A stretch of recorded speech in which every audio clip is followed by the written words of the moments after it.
Use assessment disclosure.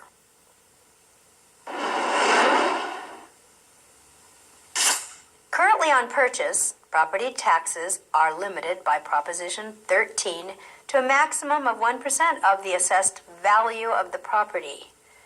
The city, through the sale of municipal bonds, can include the cost and maintenance of infrastructure items in the property tax bill as a special assessment, exempt from the limitations of Proposition 13. The Mello-Roos Community Facilities Act of 1982 authorizes the formation of community facilities districts, the issuance of bonds, and the levying of special taxes, which will finance designated public facilities and services. A Mello-Roos district is an area where a special tax is imposed on those real property owners within a community facilities district. Public services such as roads, sewers, parks, schools, and fire stations in new developments may be financed under this law. A Mello-Roos lien is placed on each parcel in a new development by the developer to pay off municipal bonds issued to fund off-site improvements for the development. The developer must make the payments on the bond until the homes are sold, and then the new owners are responsible. Mello-Roos liens are a way a developer can make improvements and have each homeowner pay for them without charging the improvements to property taxes. Effective July 1, 1993, the seller of a property consisting of 1 to 4 dwelling units subject to the lien of a Mello-Roos Community Facilities District must make a good faith effort to obtain from the district a disclosure notice concerning the special tax and give a notice of special tax to a prospective buyer. Exempt from this requirement are the various transfers listed earlier for the transfer disclosure statement. According to the California Tax Data website, Mello-Roos information should be on the property tax bill. Mello-Roos funds are used to finance subdivision costs. The transferor, the seller of residential property 1 to 4 units, is responsible to disclose if a property is subject to a Mello-Roos assessment. If the notice of special tax is delivered to the buyer after a purchase agreement has been signed, the buyer has the right to terminate the agreement within 3 days of delivery in person or 5 days after delivery by mail. The buyer must provide written notice of termination of the agreement to the seller or the seller's agents. Prospective buyers must be told by real estate agents that a project is subject to a Mello-Roos special assessment because their tax bill will be higher than if they only paid property taxes without the special assessment. The listing agent does not have an affirmative duty to discover a special tax district or assessment not actually known to the agent. The Natural Hazard Disclosure Statement. California standardized natural hazard disclosure requirements in real property transactions with the passage of the Natural Hazard Disclosure Law in 1998. In addition to the usual transfer disclosure statement, the agent must give the prospective buyer a separate Natural Hazard Disclosure Statement, NHD. If the residential property lies within any of 6 statutorily specified areas, areas subject to NHD disclosures are special flood hazards, Zone A or Zone V. You have a graphic in your notes there about those. Special area designated by the Federal Emergency Management Agency, FEMA. Area of potential flooding in the event of a dam failure, designated by the California Office of Emergency Services. Very high fire hazard severity zone, designated by the California Department of Forestry and Fire Protection, the CDF. Designated wildland fire area that may contain substantial forest fire risks and hazards, designated by the State Board of Forestry. earthquake fault zone designated by the state geologist. Seismic hazard zone designated by the state geologist. When you're studying for your state exam, most of these, if you get a question about that, they're self-explanatory, but some of the agencies you might want to study if they're a little bit different than their name indicates. All sellers and their real estate brokers must determine and disclose to prospective purchasers if a parcel is in certain officially mapped natural hazard zones: geologic, flood, and fire. The law prescribes the contents of the natural hazard disclosure statement, including a checklist.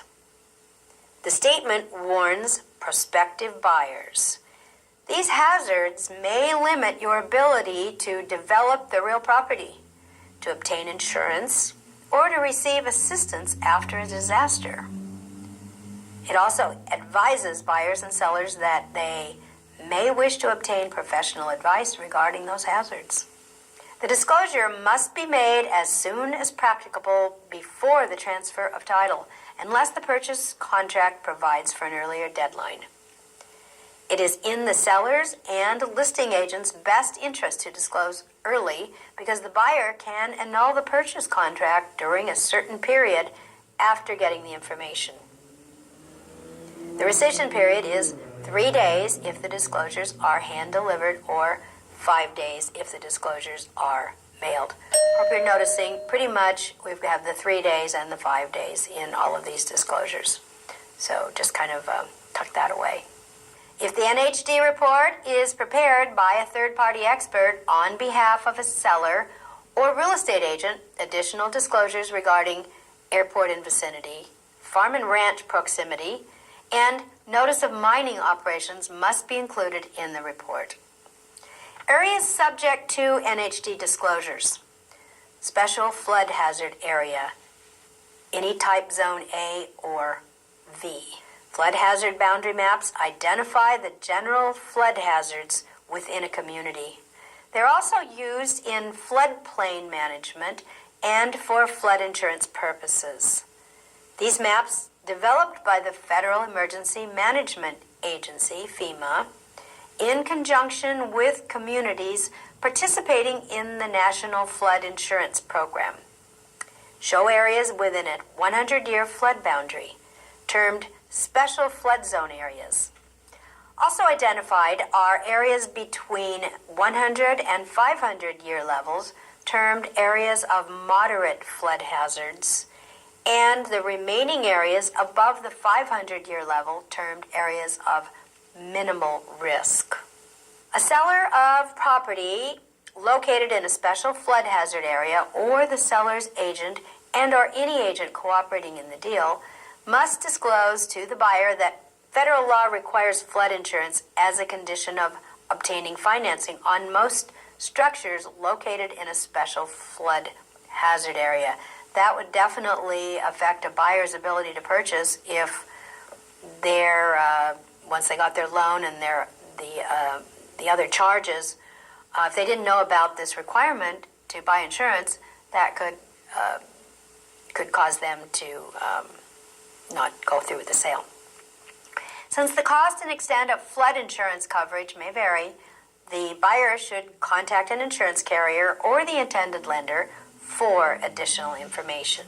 The local option real estate transfer disclosure statement also lists disclosures, providing the local jurisdiction has mandated the use of this form. Areas of potential flooding.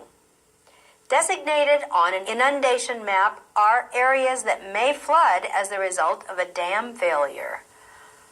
If the property is on a list of properties posted at the County Public Works engineering offices, assessor's office, water agencies, or planning agency, the seller or listing broker must disclose this information to a prospective buyer. If the owner has received federal flood disaster assistance, the seller must tell the buyer to buy flood insurance. This is disclosed on the NHD. Very high fire hazard zone.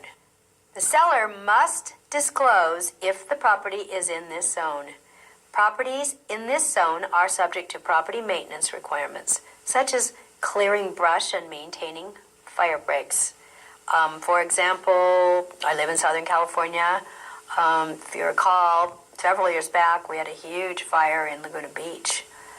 And many of those homes might not have burned if they had had requirements to keep the brush away from their homes, because it was in an area of dry brush.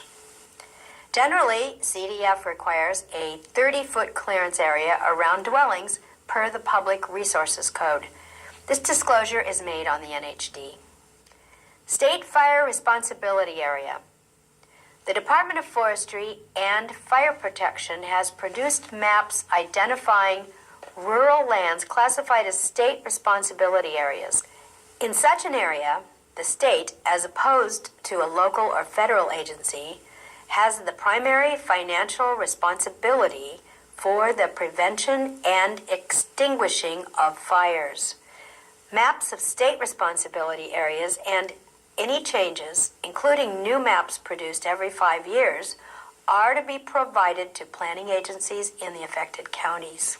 Should the seller know his or her real property is located in a state responsibility area, or if the property is included on a map given by the department to the county assessor or planning agencies, the seller must disclose the possibility of substantial fire risk in such wildland areas, and that the land is subject to certain preventative requirements. With the department's agreement and by ordinance, a county may assume responsibility for all fires, including those occurring in state responsibility areas. If there is such an ordinance, the seller of property located in the area must disclose to the buyer that the state is not obligated to provide fire protection services for any building or structure unless such protection is required by a cooperative agreement with a county, city, or district. Earthquake fault and seismic hazard zones. Geologists describe the surface of the earth as always changing. Some of these geological changes are relatively unimportant and do not require a disclosure. Other changes are apparent by casual inspection.